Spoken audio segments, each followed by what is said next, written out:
Well, the last Republican presidential candidate to win a South Carolina primary is our guest right now.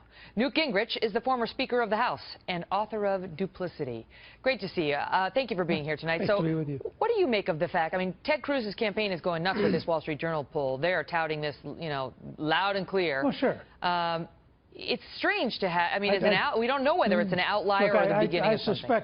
I just checked with a friend of mine who is a very, very good pollster who actually is in the field in South Carolina. And he says he suspects that the Wall Street Journal poll was just an outlier, that he doesn't see any movement in South Carolina comparable to the poll.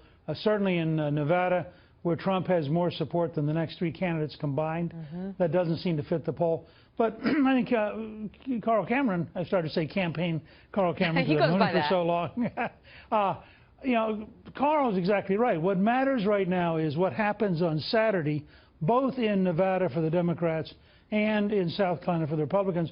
I must say I thought Marco Rubio today, in getting endorsed by Governor Nikki Haley, on top of the strong support he has from Senator Tim Scott, really got some momentum. And I think the real fight in South Carolina is who's going to come in second. And that may have a big impact on what happens in Nevada and beyond. So do you disagree with the wisdom we've heard from others that endorsements don't really matter that much? No, I think that in this kind of turmoil, they matter a little bit.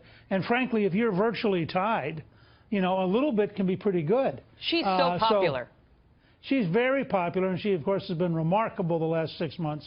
And I think that it helps him. You know, he also has Trey Gowdy's support. So Marco's put together a very good campaign in South Carolina.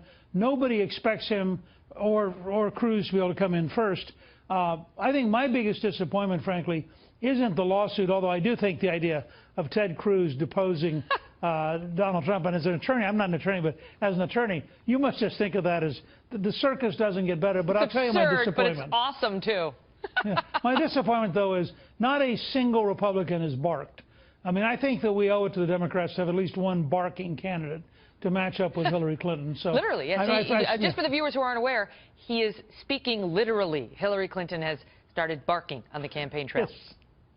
It's a little strange. So your team has that going for it. No barking. That's right. Although we have no barking right now. We saw some sounds in like a Vine that was circulating today from some of the Republicans too that sounded weird. So in fairness to her, let me ask you about the head-to-head polls, because Trump and Cruz are obviously dusting it up, and, you know, it's been fierce. But you look at the head-to-head polls just released in this Wall Street Journal poll, and it shows, look, Ted Cruz versus Donald Trump, 56-40. He beats him by 16 points. Right. Marco Rubio to Donald Trump, same thing. He beats him by 16 points, 57-41.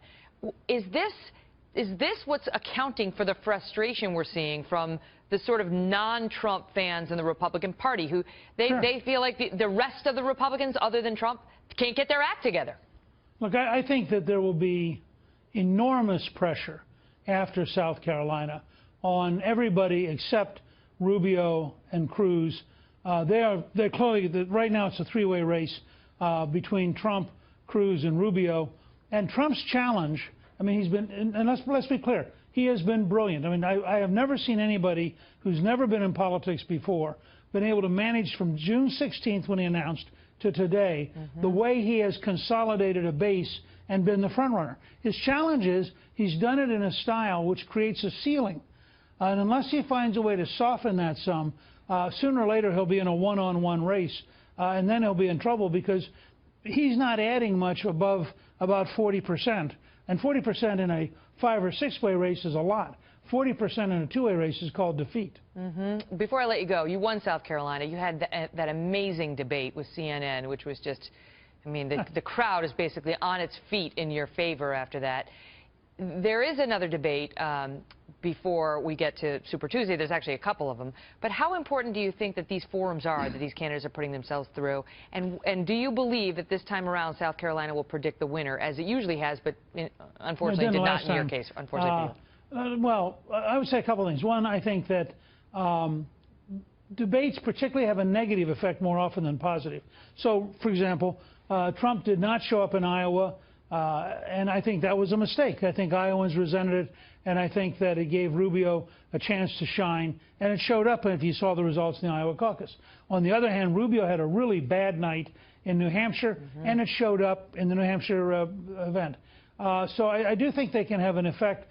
And frankly, if somebody at some moment suddenly crystallizes, and that's what happened with me but in 2 different debates in South Carolina, where we got standing ovations and enormous popular support. If that happens to one of these candidates, and as you get a smaller field, it gets easier for it to happen, then that candidate could get a multi-million-dollar boost in terms of nationwide publicity.